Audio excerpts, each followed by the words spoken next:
Present హైదరాబాద్‌లో situation ఏంది అంటే పెట్రోల్ బంకుల దగ్గర భారీ క్యూలయితే కనిపిస్తున్నాయి. కిలోమీటర్ల కొద్దీ క్యూలయితే ఉన్నాయి.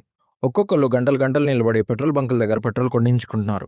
కొన్ని పెట్రోల్ బంకులయితే కంప్లీట్‌గా క్లోజ్ చేసి పడేశారు స్టాక్ లేదని చెప్పి. ఇట్లా ఎందుకైతుంది అంటే అందరం భయపడడం వల్ల. గవర్నమెంట్ చెప్పేది ఏంది అంటే మీరు భయపడకండి అని. చాలామంది భయపడిపోయి, పానిక్ అయిపోయి ఇంకా పెట్రోల్ దొరుకుతదో లేదనే భయంతో అది మనకు అవసరం లేకపోయినా గానీ ఫుల్ ట్యాంకులు కొంతమంది క్యాన్‌లు తీసుకెళ్ళిపోతా ఉన్నారు పెట్రోల్ కోసం. ఇట్లా మనమే టెంపరరీ షార్టేజ్ క్రియేట్ చేస్తున్నాం అని చెప్పేసి గవర్నమెంట్ అయితే చెప్తుంది. సో, మనకైతే పెట్రోల్ షార్టేజ్ అయితే ఏమీ లేదు. క్రూడ్ ఆయిల్ షిప్పులు కూడా వస్తూనే ఉన్నాయి.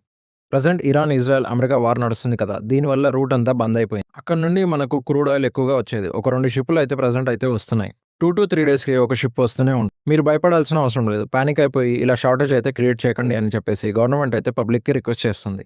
నేను నా ఫ్రెండ్స్ కూడా నిన్న నైట్ పెట్రోల్ కోసం వెళ్ళాము. చాలా పెట్రోల్ బంకులు తిరిగాము. కానీ పెట్రోల్ అయితే దొరకలేదు. వెళ్లి వచ్చేలోపే బండిలో ఉన్న పెట్రోల్ కూడా అయిపోయింది. కుదిరితే కేవలం అవసరమైన వాటికి మాత్రమే బళ్ళు తీసుకొని వెళ్ళడానికి ట్రై చేయండి. అన్నెసెసరీగా బైక్స్ తీసుకొని వెళ్ళకండి.